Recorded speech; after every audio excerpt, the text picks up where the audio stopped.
In today's video, I'd like to talk about the power of agreement.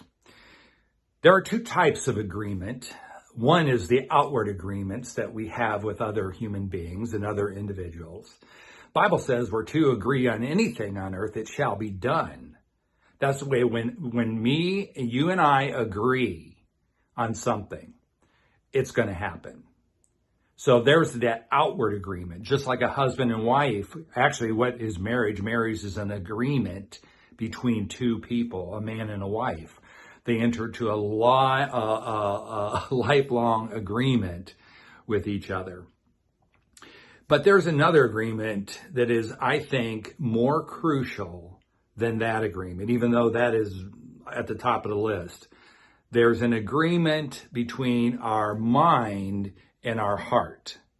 It's a heart-mind agreement. In other words, it's a thought-emotion agreement. In other words, let's say that I want to be healed. I'm sick in my body.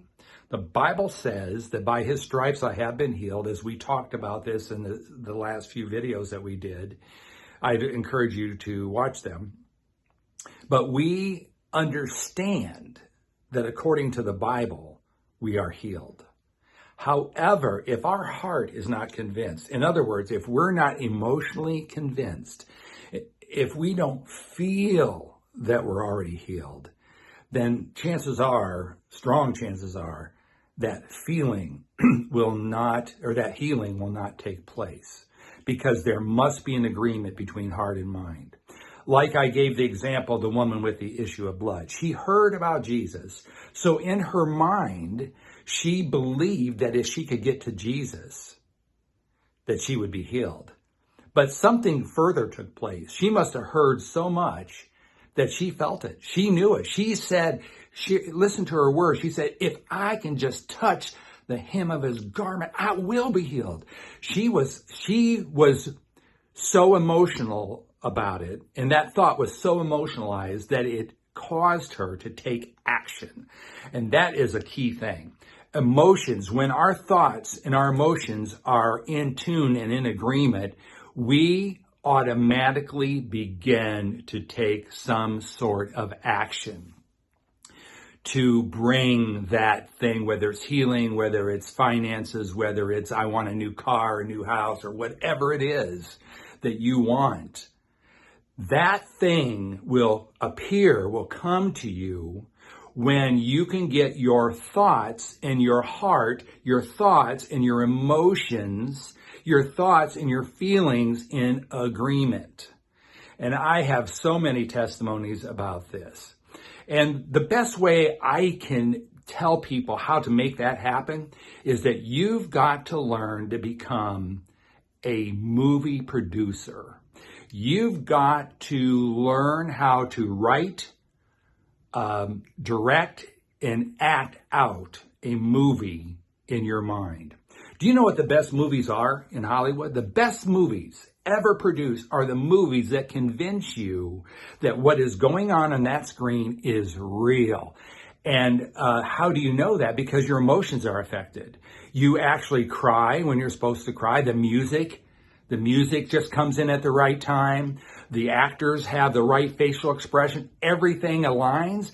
And all of a sudden, we feel what's going on the screen. We feel it in our body. We cry, we laugh. You know, I just saw the Three Stooges about for the third time, the new version.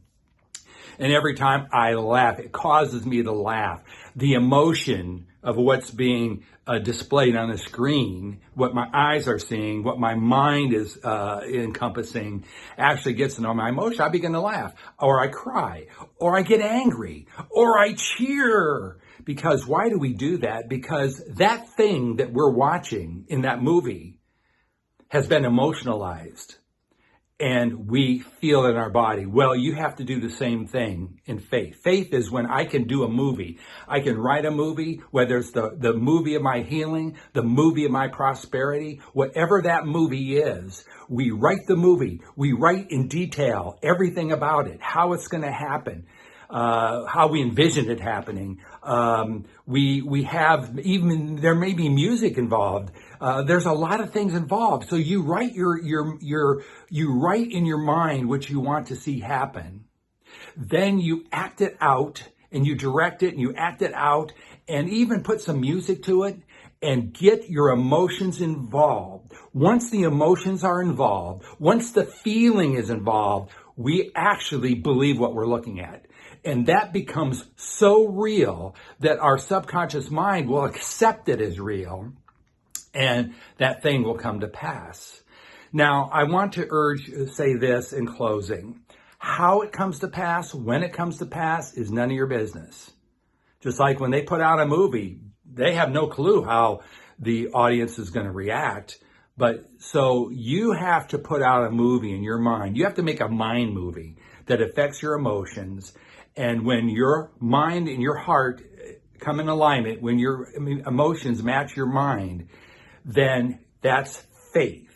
And I can assure you, when you have faith, you're going to act on that. And here's the most prevailing action that a person takes who is truly in faith. They begin to thank God. They're thankful and grateful that it's already done. It's already taken place, and you can't convince them otherwise. So I hope this was very helpful to you, and I will see you the next time. Thank you for watching.